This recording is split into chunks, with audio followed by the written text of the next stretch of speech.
جس کا نظارہ کراچی کے عوام نے بھی کیا، چشم فلک نے بھی کیا۔ آج ہم آپ کے پاس یہاں آئے ہیں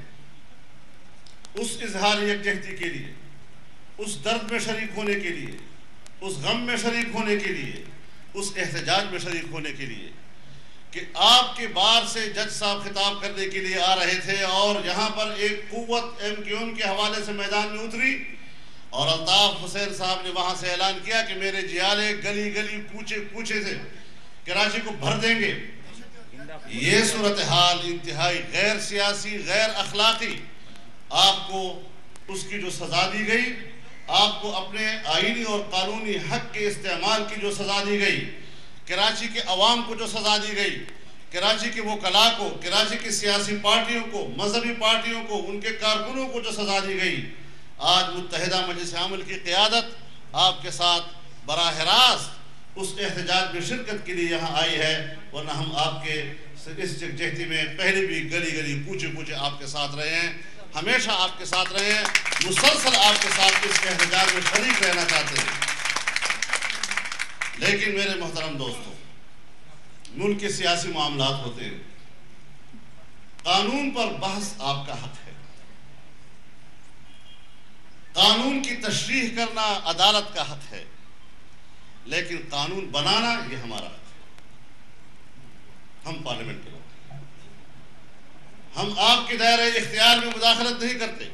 چاہے آپ سے ہمارا اختلاف ہو، عدالتیں فیصلہ دیتی ہیں چاہے ہمارا ان سے اختلاف ہو، لیکن ہم ان کے فیصلے کے حق کو چیلنج نہیں کیا کرتے۔ لیکن پارلیمنٹ کے اراکین آزادانہ طور پر ایک سیاسی فیصلہ کرتے ہیں، کوئی ڈھکی چھپی گفتگو نہیں، باضابطہ مذاکرات کے نتیجے میں آپ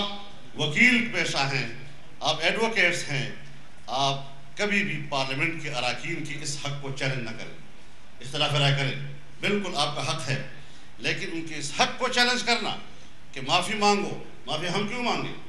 اس لیے مانگے کہ ہم نے وردی کے کردار کو ختم کرنے کا فیصلہ کر لیا تھا، ہم نے اس کو پابند کر لیا تھا اور اس نے قوم کے سامنے کہہ دیا تھا کہ میں 31 مارچ 2004 کو یونیفارم اتار دوں گا، پھر دغا اس نے کی اور معافی ہم مانگے؟ جناب رسول اللہ صلی اللہ علیہ وسلم نے معاہدے کیے یا نہیں کیے؟ اہل مکہ کے ساتھ معاہدے کیے، یہود مدینہ کے ساتھ معاہدے کیے، قبائل مدینہ کے ساتھ معاہدے کیے۔ میں دعوے سے کہتا ہوں دین کے ایک طالب علم کی حیثیت سے کہ رسول اللہ صلی اللہ علیہ وسلم نے ایک معاہدہ بھی نہیں توڑا، تمام معاہدے کفار نے توڑے۔ کیا ہم اس کا الزام رسول اللہ پہ لگا دیں کہ آپ نے غلطی کی تھی؟ نعوذ باللہ۔ ہم نے معاہدہ کیا، سیاسی نقطہ نظر سے کیا۔ مجھے صرف ایک بات کا افسوس ہے کہ ایک جگہ پر ایک غلطی اٹھائی گئی جس کا سہارا لے کر انہوں نے اسمبلی میں غیر ضروری قانون سازی کی کہ 2 عہدوں کا قانون پاس کرنے کی۔ میں اس بیرسٹر کا احترام بھی کرتا ہوں، میرا دوست بھی ہے، میں اس کی قدر بھی کرتا ہوں،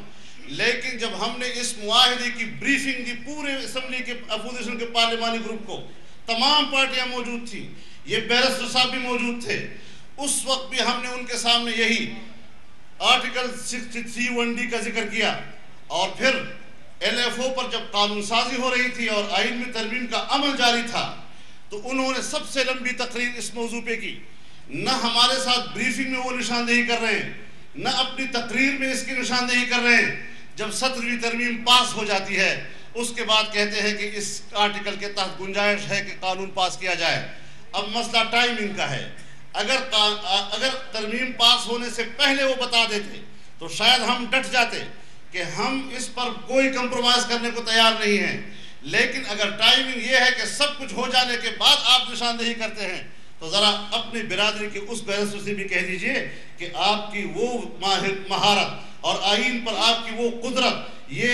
اس پہلے کیوں نہیں تھی کہ آپ ان کی رہنمائی کرتے؟ آپ نے LFO پر بحث کے دوران اس کی نشاندہی کیوں نہیں کی؟ اور اگر میں نے LFO کے 7 شقوں کو ووٹ دیا ہے اور میں اس کا مجرم ہوں تو یہی حضرات جو ہم سے استعفے کی بات کرتے ہیں اسمبلی کے اندر، انہی حضرات نے 2 شقوں کو ہمارے ساتھ ووٹ کیا ہے۔ یہ کیسے کہہ سکتے ہیں کہ LFO کے ترمیم میں ہمارا حصہ نہیں تھا؟ کیسے کہہ سکتے ہیں؟ ووٹ کیا ہے ہمارے ساتھ انہوں نے۔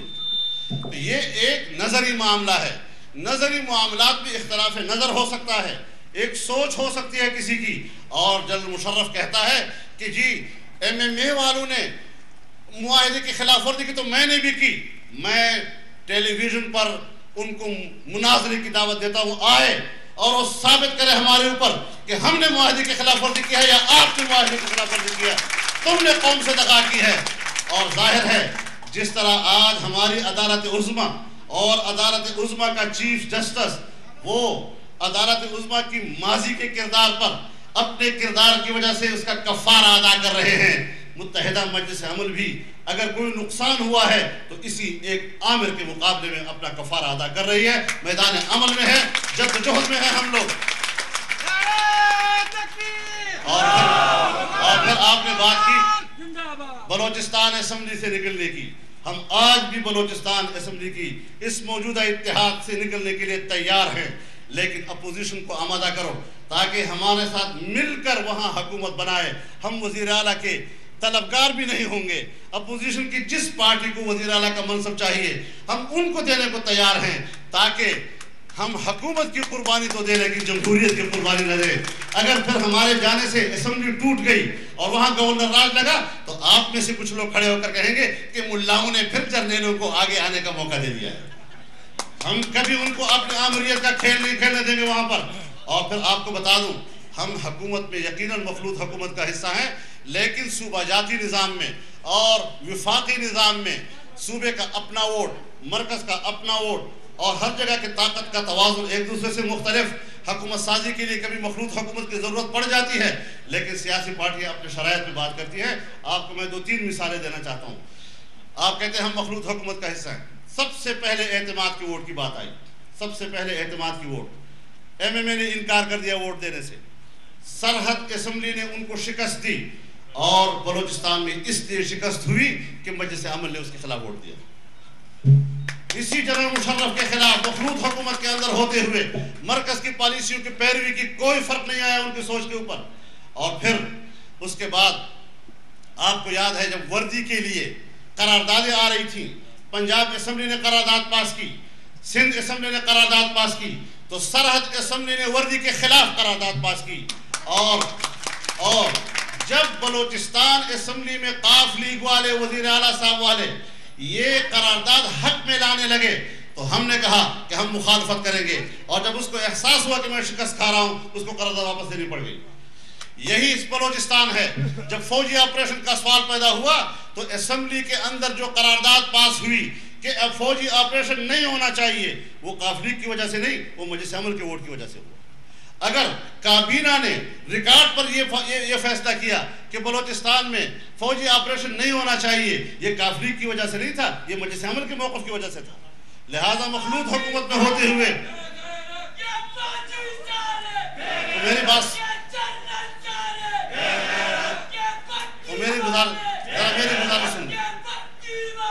آپ میری گزارش سنیں ذرا، بات سنیں ذرا، خدا کے بندے کیا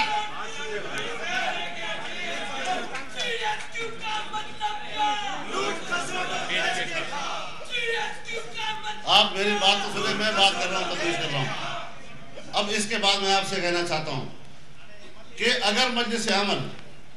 ایک صوبے کے اندر کسی مخلوط حکومت میں ہے کہ اگر وہ نہ ہو تو اسمبلی گر جائے گی، کہہ رہی ہے آپ سے، آپ ہیلپ کریں کہ اپوزیشن کے لوگ ہم سے حکومت بنائیں مل کر، ہم انہیں وزیر اعلیٰ دینے کے لیے بھی تیار ہیں، لیکن کاف سے ہماری جان چھوٹ جائے، کوئی آتا نہیں ہے، نہیں ہوگا، اسمبلی گرے گی، گورنر راج لگے گا، پھر آپ میں سے چند لوگوں کے جو کہیں گے کہ ملا نے راستہ دے دیا، اس تک نہ پہنچائیں۔ حکومت کی قربانی کی بات کریں، 100 دفعہ دینے کو تیار ہیں، لیکن جمہوریت کی قربانی کے لیے مت کہیں آپ۔ اور پھر اس کے علاوہ سرحد کی حکومت نے مسلسل ایک موقف رکھا ہوا ہے، ہم اسمبلی میں ہیں، ہماری حکومتیں ہیں، حکومتوں کی ضروریات ہوتی ہیں، لیکن اس کے باوجود خارجہ پالیسی میں ہم نے مقابلہ کیا ہے، کسی اور نے نہیں کیا۔ ہماری محترمہ فرماتی ہیں کہ خارجہ پالیسی ٹھیک ہے، عالمی اتحاد کا حصہ ہونا ٹھیک ہے، دہشت گردی کے خلاف جنگ ٹھیک ہے، مذہبی انتہا پسندی کے لیے مشرف کی پالیسی ٹھیک ہے، لیکن وہ امریکہ کا وہ تقاضا پورا نہیں کر سکتا جو اگر میں آؤں گی اور میں کر سکوں گی۔ اب یہ چیز اب یہ بات جو ہے یہ پالیسی کا اختلاف نہیں ہے. اپوزیشن اسے کہتے ہیں جو حکومتی پالیسی کے متبادل پالیسی پیش کرے. اس نے عالمی اتحاد کو اولیت دی ہے. ہم اسلامی دنیا اور پڑوسی ممالک کے ساتھ بہتر تعلقات کو خارجہ پالیسی کی بنیاد بنانا چاہتے ہیں اور مسائل کا حل مذاکرات کے ذریعے چاہتے ہیں, تنازعات کے ذریعے, جھگڑوں کے ذریعے, گولی کے ذریعے نہیں چاہتے. ہم سیاسی عمل سے وابستہ ہونا چاہتے ہیں اور ہم ایک مذہبی قوت ہیں. آئین کی بات کرتے ہیں, آئین کے دائرے میں رہتے ہوئے سیاسی عمل کے ذریعے سیاسی قوت حاصل کرنا چاہتے ہیں اور ملک میں تبدیلی لانے کی بات کر رہے ہیں. ڈنڈے اور اسلحے کی بنیاد پر ہم تبدیلی کی بات نہیں کر رہے. تو لہٰذا تو میرے محترم دوستو, آپ اس حوالے سے اپنے مقام منصب کا بھی احترام کریں, ہمارے نظریہ سوچ اور فکر کا بھی احترام کریں. اختلاف کا ہر ایک کو حق حاصل ہے. ہم بھی اختلاف کرتے ہیں لوگوں کے ساتھ, لوگ ہم سے اختلاف کرتے ہیں.